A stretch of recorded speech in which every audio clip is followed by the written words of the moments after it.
That epistle reading is really tempting to me, partially because it gets such a bad rap. Wives, be subject to your husbands in everything. Oh, those aren't popular words, but guys, we're not off the hook. Look at verse 25. Husbands, love your wife as Christ loved the church and gave himself up for her. Yeah, guys, we're not off the hook there. But that's not why we're here this morning. You'll probably hear about that sometime in the future. Maybe 3 years from now or 6 years. We're here to look at our Old Testament reading. Now, I don't know what image you got as you heard that gospel reading that I just read. But Jesus has been talking for, 5 weeks now about how he is the bread of life. And it started with Jesus feeding the 5,000, and we're guessing that's just the men. So way more than 5,000 people. 10, 15,000 maybe. Then Jesus going to the other side of the lake, and the crowds following him, and Jesus teaching and teaching. But this morning is a different picture.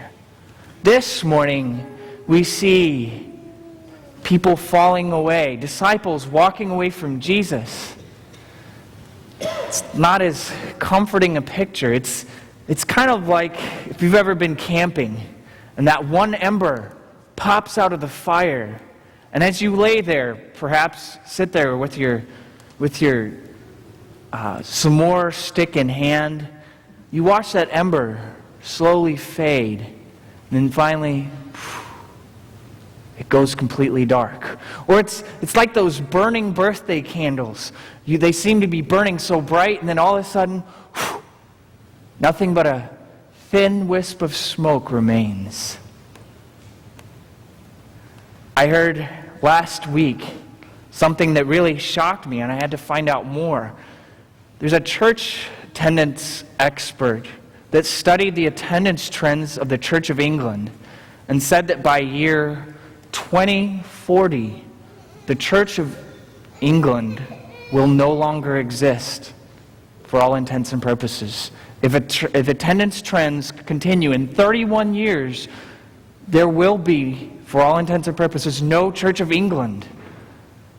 The ironic thing is that this article went on to describe the terrible tragedy of these buildings lying empty. These church buildings lying empty and unkept, and how they're going to have to work hard to keep the historical buildings together.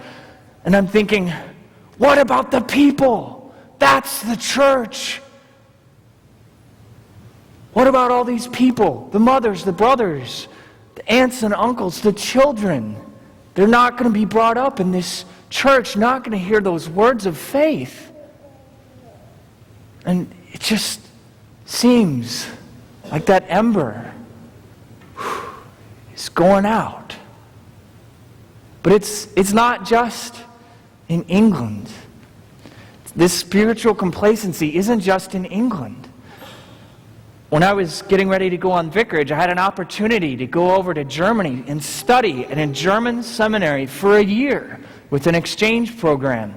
I was all excited about it, and then I wound up marrying this wonderful, beautiful young lady and didn't go off to Germany after all. And the thing that really took me back was after I'd removed my application for this study abroad program, my friends from the German discussion group said, "Peter, it's probably better that you didn't go." I was shocked. Here I had the opportunity to go study at a German seminary, live there for a year, be miles away from the place I was born. There were Roman ruins in the woods outside the seminary. What could be better? My friends said, "No, Peter, you don't understand. The Germany that you would have gone to is a very different Germany than your parents were in. You see, the Islam faith is far more popular than the Christian faith in Germany now. Instead of tithes, the German church collects taxes, and so people feel like they don't have to go to church anymore. There's The churches are little more than chapels where people are married. Occasionally, people are baptized and people celebrate funerals.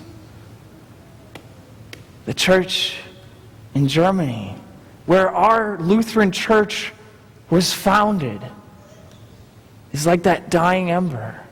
That spiritual complacency is taking root and flames going out. But it's not just overseas where this spiritual complacency is taking hold. Here in America, for far too long, the church, we, God's people, God's kingdom, have found it simply too acceptable to know someone and them not know Christ, not have that saving relationship with Jesus Christ.